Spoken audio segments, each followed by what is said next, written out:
Hi friends, welcome on Yourpedia, and this video is related to those working professional having a background of management. आपने MBA कर रखा है और आप कुछ सालों से जॉब कर रहे हैं, 2 साल 5 साल 10 साल से जॉब कर रहे हैं और अब आप एकेडमिक्स में वापस आना चाहते हैं। आप जिसमें PhD करना चाहते हैं, PhD के थ्रू आप एकेडमिक्स में आना चाहते हैं, R&D में आना चाहते हैं। सो उसके अपने रीजंस हो सकते हैं। You want to make a change, you want relax life, you want more enriched profile now. ये पर्टिकुलर डोमेन में आपको इंटरेस्ट है, रीजन कुछ भी हो सकता है। My this video is here related to कैसे अपॉर्चुनिटीज को एक्सप्लोर कर सकते हैं और क्या ये फिजिबल है कि नहीं। नॉर्मली आप MBA करने के बाद जब आप जॉब कर रहे होते हैं तो उसके बाद नॉर्मली आपके पास अपॉर्चुनिटीज़ हैं, या तो आप IIMS वगैरह में या मैनेजमेंट इंस्टीट्यूट में PhD करने चले जाएं। लेकिन MBA के बाद कुछ साल जॉब करने के बाद आपका सैलरी स्ट्रक्चर वगैरह अच्छा होता है, आपका क्वालिटी ऑफ लाइफ आपका अच्छा होता है और आपके ऊपर फैमिली रिस्पॉन्सिबिलिटीज़ भी होती हैं। इसलिए PhD इन इंडिया आपको अपॉर्चुनिटीज़ बहुत अच्छी नहीं लगती, क्योंकि उसमें स्कॉलरशिप बहुत कम है, 35 से 40 हज़ार रुपया पर मंथ। आपने MBA किया, उसके बाद आपने 5-10 साल जॉब किया, ऑब्वियसली आपकी सैलरी बहुत अच्छी होती है, तो इतने में पर मंथ में आपका वो नहीं जमता, आपका क्वालिटी ऑफ लाइफ मेंटेन नहीं कर सकते। नंबर 2, आप ग्लोबली रेप्यूटेड इंस्टीट्यूट में जाना चाहते हैं, इंटरनेशनल एक्सपोजर आप लेना चाहते हैं। इसलिए बहुत सा ऐसा इंडिविजुअल जो MBA करके जॉब कर रहा है इंडिया में, वो US यूनिवर्सिटीज या यूरोपियन यूनिवर्सिटी को टारगेट करता है। यूरोपियन यूनिवर्सिटी इसलिए because in Europe PhD is advertised as a job. PhD एक जॉब होती है और वो 3-3.5 साल में आप उसको कंप्लीट कर लेते हो। एडवर्टाइज की जाती है 3 साल के लिए और 3 साल के बाद आपका MBA वो PhD कंप्लीट हो जाता है। तो ऑब्वियसली इस प्रोफाइल वाले इंडिविजुअल कैंडिडेट को PhD एक जॉब है और जॉब में आप जा रहे हो, 3 साल आप जॉब करोगे, जॉब के बाद आपको PhD मिल जाएगा और जब तक आप जॉब कर रहे हो आपको स्कॉलरशिप अच्छा मिलेगा। ये फैक्ट है दैट अगर आप अब्रॉड में, फॉरेन में किसी अच्छी यूनिवर्सिटी में PhD करने जा रहे हैं, फुली फंडेड स्कॉलरशिप्स आपके पास हैं, तो आप मिनिमम 1 लाख सेव कर लेते हो। या ऐसा है कि आप वहां जाके अच्छा क्वालिटी ऑफ लाइफ लीड कर सकते हो। अगर आपकी स्पाउस भी आपके साथ जाना चाहते हैं, आपके हस्बैंड आपकी वाइफ आपके साथ जाना चाहते हैं, तो उनके लिए भी वहां पे अपॉर्चुनिटीज मिल जाती हैं। इसलिए एज अ कपल आप वहां पे जा सकते हैं। अब इसके चलते आप इवेंचुअली क्या है, आप अब्रॉड की अपॉर्चुनिटीज एक्सप्लोर करते हैं। बहुत सी वहां पे फ्लेक्सिबिलिटी भी है, जैसे अगर वहां पे आप प्रोफेसर से बात करेंगे कि साहब मेरे ऊपर रिस्पॉन्सिबिलिटीज हैं जो भी है, तो आप वहां पे कुछ आवर्स वर्क भी कर सकते हैं, तो वो आपको एडवांटेज मिलता है। सो नटशेल में ये है कि अगर आपने MBA किया और आप इंडिया से जॉब कर रहे हैं कुछ सालों से और अब आप ट्रैक चेंज करना चाहते हैं, तो आपके पास ऑप्शन अब्रॉड PhD का होता है। अब क्वेश्चन ये आया, क्या मिल जाएगा PhD इन फॉरेन यूनिवर्सिटी? मिल जाएगा, क्वेश्चन ये है। अब इसका आप खुद एनालिसिस करना, मैं आपको बताता हूं मिलने के रीजन क्या होते हैं। पहला कि आपने जो मैनेजमेंट किया है MBA उसका और जॉब का कितना कोरिलेशन है जो आप कर रहे हैं। ऐसा ना हो कि सब आपने MBA तो किया है, स्पेशलाइजेशन उसमें जो आपने सीखा है वो फाइनेंस है और अभी आप सेल्स एंड मार्केटिंग की जॉब कर रहे हैं, तो कोरिलेशन थोड़ा सा कम होता है।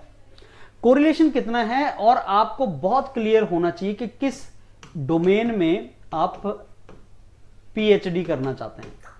स्ट्रेटेजिक मैनेजमेंट में करना चाहते हैं, इंफॉर्मेशन टेक्नोलॉजी में करना चाहते हैं, इंफॉर्मेशन सिस्टम जो होता है, या HR में करना चाहते हैं, या स्ट्रेटेजिक मैनेजमेंट में, या सप्लाई चेन में, किस में करना चाहते हैं आप PhD। अगर ये आपको इंटरेस्ट है कि मैं इसमें करना चाहता हूं, तो ओनली इंटरेस्ट मैटर नहीं करता। I am interested to do PhD in supply chain management.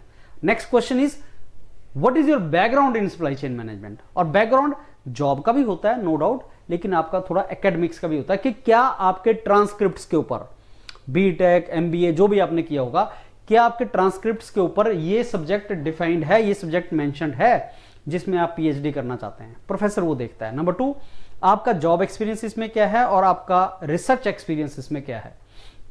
Research experience का पता लगता है जो आपने इंटर्नशिप किया है, जो आपने प्रोजेक्ट किया है, जो आपने कोर्सेज लिए हैं। सो जिस फील्ड में आप जाना चाहते हैं उस फील्ड में आपका रिसर्च एक्सपीरियंस क्या है, उस फील्ड में आपका एकेडमिक एक्सपीरियंस क्या है, या उसमें आपका प्रोफेशनल एक्सपीरियंस क्या है। ये 3 तरह का एक्सपीरियंस आपसे पूछा जाएगा। रिसर्च एक्सपीरियंस रिसर्च पब्लिकेशन से चेक होता है या प्रोजेक्ट से चेक होता है, इंटर्नशिप से चेक होता है, एकेडमिक एक्सपीरियंस आपने कोई सब्जेक्ट या कोर्स लिए हैं उससे चेक होता है, और प्रोफेशनल एक्सपीरियंस जो आपने जॉब की है उससे रिफ्लेक्ट होता है। प्लस आपने जो स्किल्स एनहांस की हैं, आपके पास क्या क्या स्किल्स हैं, बिकॉज ये जॉब नहीं है, पीएचडी हमेशा पीएचडी के अंदर आपको जाके कुछ एनालिसिस करना पड़ेगा, तो क्या आपके पास टूल्स एंड स्किल्स आपने वैसी एक्वायर की हैं या नहीं की हैं, प्रोफेसर ये देखता है। अब इसमें मैंने देखा मैक्सिमम स्टूडेंट्स जो एमबीए करके जॉब कर रहे हैं उनको सबसे मुश्किल, सबसे ज्यादा डिफिकल्ट यही होता है कि रिसर्च कैसे आइडेंटिफाई करें और उसमें अपने सीवी में सारी चीजों को कैसे रिफ्लेक्ट करें और प्रोफेसर से कैसे बात करें। अच्छी बात यह है कि एमबीए के बाद जो भी आदमी पीएचडी करेगा जॉब एक्सपीरियंस के बाद ही करेगा, लेकिन अनलाइक एमटेक एमएस जिसमें आपको पता होता है कि मेरा रिसर्च फील्ड है, उसके बाद बहुत ज्यादा आप जॉब नहीं की होती है, आपने एमटेक के ही वर्क को आगे पीएचडी में एक्सटेंड करना है, तो चीजें क्लियर होती हैं। लेकिन एमबीए में ऐसा नहीं होता, क्योंकि एमबीए एक्चुअली में एक बहुत स्पेसिफिक चीज नहीं होती। जो आपसे कोई पूछता है आपने एमबीए किस में की है, तो आप बोलते हैं सर मैंने सभी में किया है, एचआर भी किया है, मैंने मार्केटिंग में भी पढ़ा है, मैंने फाइनेंस भी पढ़ा है, तो मिला जुला मामला होता है। और उसका जॉब आप किसी अलग अलग डोमेन्स में आप जॉब कर रहे होते हो, आप अलग अलग प्रोफाइल में जॉब करते हो, तो ये आइडेंटिफाई करना कि मेरा रिसर्च क्या है, ये थोड़ा सा उसमें टेढ़ा काम होता है। इसके लिए आप मेरे साथ एक सेशन जरूर लगाएं, just have a session with me, zoom के ऊपर मिलते हैं या टेलीफोन पे आप बात करना, मेरी टीम से कांटेक्ट करो, मैं आपका ये एनालिसिस जरूर कर सकता हूं कि आप किस फील्ड के लिए इंटरेस्टेड हैं, आपका कहां पे जोन ऑफ इंटरेस्ट है, and I will be in position to tell you whether your this thing is going to work for you और नॉट। ये जो आप करना चाहते हैं ये आपका कौन से क्रेडेंशियल स्ट्रांग है, प्रोफेसर को आप किस डायरेक्शन में आप उनको बोल लें so that it gets converted for you. PhD मिलना डिफिकल्ट नहीं होता अगर आपके पास क्रेडेंशियल्स हैं, तो वेदर यू हैव क्रेडेंशियल्स और नॉट, इसके लिए आपका असेसमेंट करना इंपॉर्टेंट है, that I will do for you. I hope you understood my point friends. So PhD after some years of job experience is perfectly okay, I mean that you should do because change is the name of the game. So आपको change चाहिए होता है so that you get again re-energized, and academics is one of the very good option. आप जिस company में बाद में PhD के बाद जाएंगे वहां पे आप टॉप लेवल पे obviously because of your these degrees and all you grow, तो that is a good thing.